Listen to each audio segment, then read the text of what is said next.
हाय, मैं हूँ सुजीत सर और आप देख रहे हैं मेरे साथ कि आज हम सिलेबस लेकर आए हैं। ठीक है, तो आज जो हम सिलेबस लेकर आए हैं वो सिलेबस किसका है तो आप जानिए। सभी का सिलेबस है, चाहे वो बीए हो, बीकॉम हो, बीएससी हो, ये सभी का सिलेबस है और सबको मिला देते हैं तो इसको यूजी कहा जाता है। ठीक है, इस सभी को मिला दीजिएगा, बीए, बीकॉम, बीएससी, इसको यूजी कहा जाता है या ग्रेजुएशन कहा जाता है। ठीक है, यूजी का मतलब होता है अंडर ग्रेजुएट। ठीक है, या इसी को ग्रेजुएशन कहा जाता है।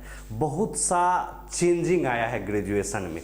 जो बीए कर रहे हैं, जो बीकॉम कर रहे हैं, जो बीएससी कर रहे हैं, उसमें बहुत सारा चेंजिंग आया है, क्योंकि आप जानते हैं शिक्षा का न्यू एजुकेशन पॉलिसी लागू हो गया है। ठीक है, तो न्यू एजुकेशन पॉलिसी में लोगों को पता ही नहीं चला। विद्यार्थी नाम लिखा तो लिया है बीए में, लेकिन उसको क्या करना है, कैसे करना है, वो पता ही नहीं चल रहा है। ठीक है, लेकिन आप यह जानिए, आपको सारा चीज़ हम क्लियर कर देंगे। ठीक है, तो देखिए हम जो सिलेबस लेके आए हैं, ये सिलेबस है बिहार का LNMU, ललित नारायण मिथिला यूनिवर्सिटी। ठीक है, ललित नारायण मिथिला यूनिवर्सिटी। हालांकि दूसरे दिन हम दूसरे यूनिवर्सिटी का भी, भीमराव अंबेडकर यूनिवर्सिटी का भी बना देंगे, किसी दिन पटना यूनिवर्सिटी का भी, लेकिन आप मेन थीसिस समझ लीजिए क्या है।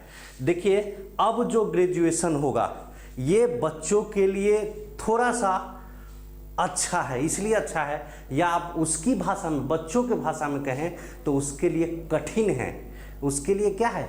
कठिन है। ठीक है, तो देखिए कठिन क्या है कि पहले बच्चा एक बार एडमिशन करा के चल जाता था सीधे एग्जाम में। हालांकि अब ऐसा नहीं होगा, ये बात आप जान लीजिए, क्योंकि आप जानिए अब क्या हो गया है, सेमेस्टर लागू हो गया है। सेमेस्टर लागू हो गया तो कुल 4 साल का है, यानी 8 गो सेमेस्टर होगा। ठीक है, 4 साल में 8 गो सेमेस्टर होगा, यानी प्रत्येक 6 मंथ, 6 महीना, प्रत्येक 6 महीना पर क्या होगा, एक सेमेस्टर होगा। ठीक है, जैसे अभी जो फॉर्म भरा है या अभी जो नाम लिखाया है उसका दिसंबर तक अनुमान है कि एक सेमेस्टर क्लियर हो जाएगा। ठीक है, अभी देखिए इसका सिलेबस हम आपको समझाते हैं।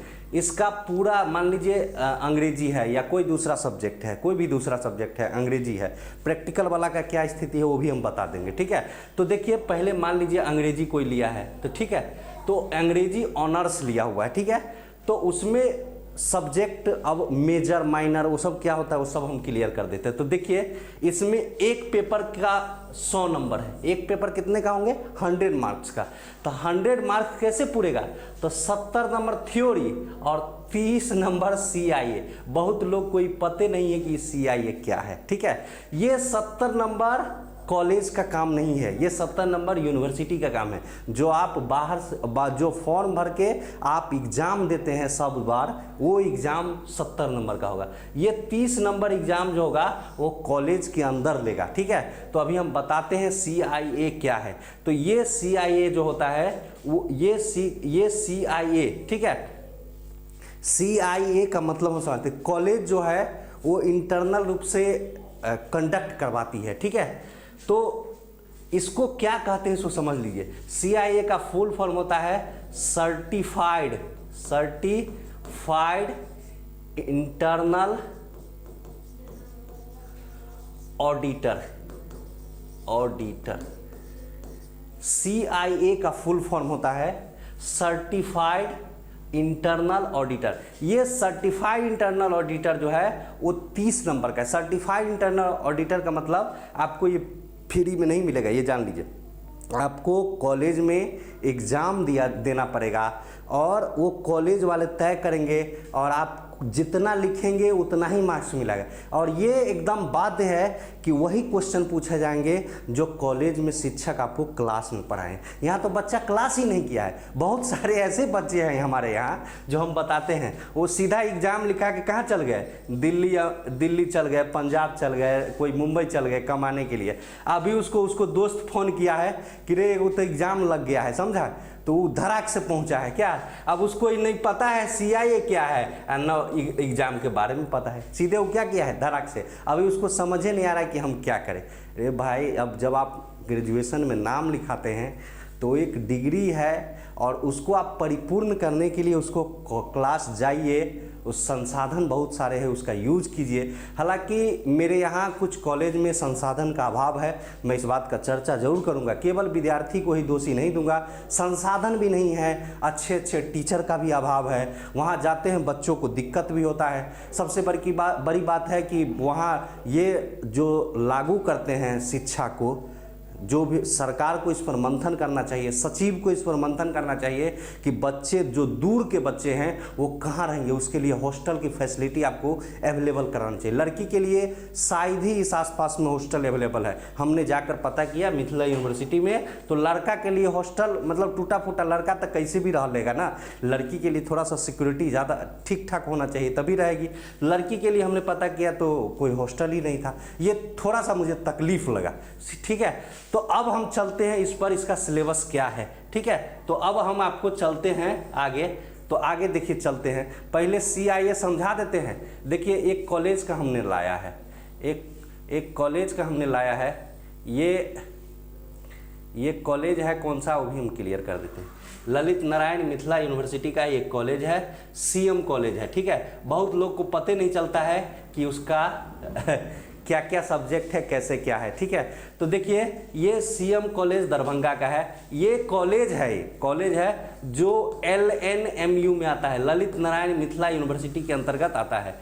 ठीक है, और आर्ट्स का ये अच्छा कॉलेज माना जाता है। ठीक है, इसका CIA वाला एग्जाम या जो इंटरनल है, ये टीचर भेजेगा कि इस बच्चा को इतना नंबर मिलना चाहिए। ठीक है, तो ऐसे नहीं भेजेगा, जितना आप लिखिएगा आपका कॉपी चेक होगा, बजाबते सबूत रहेगा, उसी के आधार पर बच्चा सोच रहा है कि सीधे बिना तैयारी के जा रहा है। ये हम एकदम दावे के साथ कह रहे हैं कि 80% बच्चा को पते नहीं है, बिना तैयारी का ही जा रहा है कि जो मन होगा क्या करेंगे लिख दे। ऐसे यहाँ आप कुछ भी लिखिएगा तो नहीं चलेगा, क्योंकि टीचर जो क्लास में पढ़ाए हैं वही आपसे पूछेगा और वही चेक करेगा और वो यूनिवर्सिटी को भेजेगा। ये बात हमेशा याद रखिएगा, ये महत्वपूर्ण मार्क्स है, 30 नंबर का जो ये एग्ज़ाम हो रहा है ये महत्वपूर्ण है, इसको आप हल्के में नहीं लीजिएगा। ये एग्ज़ाम जो यूनिवर्सिटी को भेजा जाएगा तो ये नंबर आपके जुड़ के आएंगे, हमेशा याद रखिएगा। ठीक है, इसलिए इस एग्ज़ाम को हल्के में नहीं लीजिएगा। देखिए इसमें रूटीन निकाला हुआ है, 18/9 से एग्ज़ाम है। ये समझिए मेजर का मतलब क्या होता है इसे समझ लीजिए। मेजर का मतलब जो ऑनर्स लिए हुए हैं आप, जैसे जो आदमी इंग्लिश ऑनर्स लिया हुआ है वो इंग्लिश होगा, तो इंग्लिश यहाँ है, देखिए यहाँ इंग्लिश है, उसका एग्जाम 12 से 1 घंटा का एग्जाम होगा। ठीक है, जो आदमी साइकोलॉजी होगा उसका भी एग्जाम 12 से 1 होगा। तो साइकोलॉजी कौन सा, जो ऑनर्स में लिया है सो ही आएगा इसमें। ऑनर्स का मतलब जो मेन सब्जेक्ट है, जो स्पेशलाइजेशन है, जो मेन सब्जेक्ट है या जो स्पेशलाइजेशन है, तो वही मेजर उसको सब्जेक्ट कहा जाता है। तो जिसका पोल साइंस होगा ऑनर्स में, या पोल साइंस होगा ऑनर्स में, या कहते हैं मेन सब्जेक्ट में कह सकते हैं, या जो ऑनर्स है या जो स्पेशलाइजेशन है, वो अगर पोल साइंस होगा तो 10:30 से 11:30 उसका एग्जाम होगा। जिसका हिस्ट्री होगा उसका 9 से 10 होगा, 1 घंटा का एग्जाम। तो ये मेजर का मतलब मेन सब्जेक्ट होता है। ठीक है, उसी तरह 19 को जाइएगा तो माइनर है, MIC कहा जाता है, MJC सॉरी कहा जाता है। तो देखिए माइनर, तो ये माइनर सब्जेक्ट क्या है सो समझ लीजिए।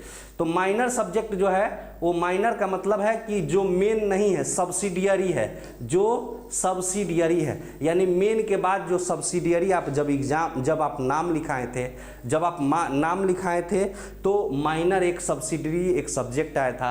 तो वो जो सब्जेक्ट आया था ये माइनर में जो सब्जेक्ट आया था वो सब्जेक्ट जो पोल साइंस लिए होंगे, जो साइकोलॉजी लिए होंगे, वो साइकोलॉजी का जो जिनका मान लीजिए साइकोलॉजी होगा वो साइकोलॉजी 12 से 1 देगा। जिनका मान लीजिए संस्कृत होगा वो कितना से कितना देगा, 10:30 से 11:30 देगा। जिनका मैथ होगा, ये आप याद रखिएगा, ये सब्सिडियरी में है, मेन के अलावा जो आपने लिया है। देखिए इस साल क्या किया है, मल्टी डिसिप्लिनरी जोड़ दिया हुआ है। तो मल्टी डिसिप्लिनरी में जो सब्जेक्ट आप चूज किए होंगे नाम लिखाने टाइम में उसे कॉन्ट्री चल जाइएगा।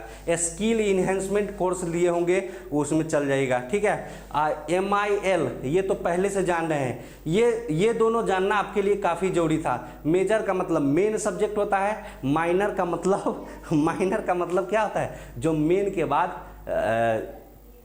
मेन के बाद सब्सिडियरी में होता है। ठीक है, तो ये जो माइनर है, ठीक है, ये माइनर सब्जेक्ट है, ये इसी को MI, सी का मतलब कोर्स होता है, MIC लिखा हुआ है, ठीक है। अब देखिए ये MIL जो लिखा हुआ है, MIL का मतलब होता है, सीधा बात समझिए, अभी हम समझा देते हैं, जो लैंग्वेज होता है, यानी आप कह सकते हैं मॉडर्न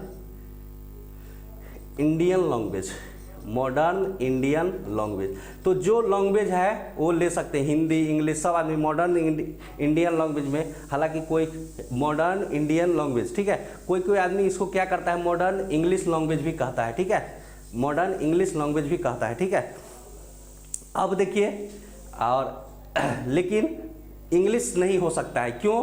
क्योंकि इसमें सारे सब्जेक्ट आते हैं, हिंदी इंग्लिश, इसीलिए हम इंग्लिश का प्रयोग नहीं कर सकते हैं। इसको सबसे अच्छा है मॉडर्न इंडियन लैंग्वेज। तो इंडियन लैंग्वेज का मतलब जिसमें जो आप लैंग्वेज लिए हैं, ठीक है, तो जो उर्दू लिया है सो उर्दू, जो मैथिली है लिखी मैथिली, जो हिंदी लिया है जो इंग्लिश। हालांकि अक्सर आदमी या तो हिंदी लेता है या तो इंग्लिश, हालांकि विद्यार्थी का अपना चूज है, उसका मन करे तो मैथिली भी ले सकता है और उर्दू भी ले सकता है। फिर से हम क्लियर कर दे, MIL का मतलब मॉडर्न इंडियन और L का मतलब लैंग्वेज होता है, ठीक है।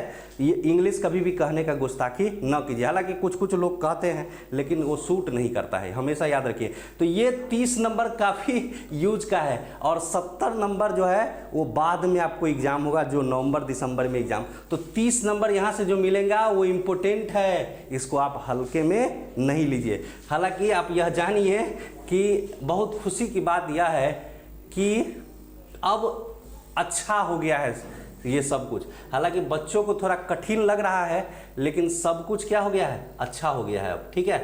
तो देखिए सब कुछ अच्छा हो गया है अब, क्योंकि अब पढ़ने का मौका मिलेगा, बच्चा जाएगा भी कॉलेज। ऐसे में न टीचर से संपर्क होता था, न कॉलेज जाता था बच्चा, बहुत दिक्कत होती थी, ठीक है। तो अब देखिए जो 70 नंबर का झमेला है वो भी हम क्लियर कर देते हैं, ठीक है। तो देखिए 70 नंबर का झमेला में क्या क्या है, ठीक है। एक बात हमेशा याद रखिएगा कि आपको अच्छे दिन लाने के लिए यह जरूरी है कि बुरे दिन का संघर्ष होना चाहिए, ठीक है। बुरे दिन से लड़ने का आपको मौका मिलना चाहिए, क्योंकि बुरे दिन से जब आप लड़िएगा तो एक अलग अनुभव मिलता है, अलग ताकत मिलती है, अलग शक्ति मिलती है, ठीक है, और अलग जीवन का एक अनुभव मिलता है, ठीक है। अब देखिए इस 70 नंबर का जिक्र कर रहे हैं, ठीक है। तो 70 नंबर का जिक्र जो कर रहे हैं, 30 नंबर तो झमेला किसका, CIA वाला का झमेला, कॉलेज का टेंशन है, ठीक है। अब ये 70 नंबर यूनिवर्सिटी LNMU या जो यूनिवर्सिटी होगा, ये यूनिवर्सिटी एग्ज़ाम कंडक्ट करवाती है। जो आप फॉर्म भरते हैं, पैसा लगाकर फॉर्म भरिएगा, 1000 रुपया, 1200, 1400, 1600, जो भी उसका फॉर्म होगा, फॉर्म भरिएगा, बाहर से आप जाइएगा, कहीं सेंटर पड़ेगा, एग्ज़ाम देने जाइएगा, वो वाला एग्ज़ाम है। तो ये 70 और 30 दोनों मिलाकर 100 नंबर हो जाएगा, ठीक है। अब देखिए ये एग्ज़ाम 3 पार्ट में बटे होंगे, ठीक है। थोड़ा सा ऊपर कर देते हैं, क्लियर ज़्यादा हो जाएगा, ठीक है। ये 3 पार्ट में बटे होते हैं। देखिए पहला पार्ट ए होगा, ए पार्ट में 20 मार्क्स का क्वेश्चन होगा, 20 मार्क्स का क्वेश्चन होगा। ये 20 मार्क्स कैसे होगा, तो कहता है 10 ऑब्जेक्टिव, 10 गो ऑब्जेक्टिव बनाना है, जिसमें 10 गो ऑब्जेक्टिव बनाना है, 2-2 नंबर का मिलेगा, ठीक है। तो 10 दूना 20 नंबर मिलेगा, 10 गुने 2 कितना, 20 नंबर मिल गया। आगे कह रहा है पार्ट बी रहेगा, ये शॉर्ट आंसर टाइप है, कहता है 4 question to be answered out of 6, यानी 6 गो क्वेश्चन रहेगा। कै गो क्वेश्चन रहेगा, 6 गो, और 6 गो में से कै गो बनाना है, 4 गो बनाना है, और 4 गो जो बनाइएगा और प्रत्येक के लिए कितना नंबर का मिलेगा, 5 नंबर का मिलेगा। तो 5 का 20, 20 20 40, बच गया 30। तो 30 नंबर जो होगा वो 3 क्वेश्चन जो होगा वो लॉन्ग होगा। याद रखिएगा यहाँ लॉन्ग क्वेश्चन 10 मार्क्स का आता है। लॉन्ग क्वेश्चन कितने मार्क्स का आता है, 10 मार्क्स का आता है, ठीक है। हालांकि जैसे जैसे बढ़िएगा तो लॉन्ग का क्राइटेरिया अलग अलग होता जाता है। जैसे बीएड कीजिएगा आप तो वहाँ एक लॉन्ग क्वेश्चन का 16 मार्क्स मिलता है, ठीक है। इसलिए यहाँ जो एक लॉन्ग क्वेश्चन है इसका कितना मिलेगा, 10 मार्क्स मिलेगा। लेकिन क्वेश्चन कितना रहेगा, 5 क्वेश्चन रहेगा, 5। अब बनाना कई गो है, 3 गो। तो 3 गो बनाइएगा तो 10 दिया, कोई इतना बेवकूफ़ नहीं होगा जो सब बना देना। और खैर बना दीजिएगा सब तो आपके इतना महान कौन है, कहना ही थोड़ा सा ये है। तो 10 दिया 30, 10 गुने 30, 3 गो बनाना है, 5 गो में यानी 5 गो में 3 गो बनाना है, 2 गो क्या कर देना है, गिफ्ट में छोड़ देना है, ठीक है। तो 10 तिया 30, तो यही 20 20 40 30 70 हो गया। और 30 में जो इंटरनल एग्ज़ाम होता है उसमें सब कुछ शामिल होता है, आपका अटेंडेंस आप कितना आते हैं, आपका परफॉर्मेंस कितना अच्छा है, आपका इंटरनल थिंकिंग कितना अच्छा है, ये सारा उसमें इंक्लूड होता है। टीचर सब कुछ जजमेंट करके नंबर देता है, ठीक है। तो यही आपका सिलेबस था। आज का क्लास हम यहीं ख़त्म करेंगे। बाकी कोई भी डाउट रह गया हो तो आप हमको कॉल कर सकते हैं या कमेंट कर सकते हैं, उसका जवाब हम देंगे। बाकी आज के लिए इतना ही। Okay, bye.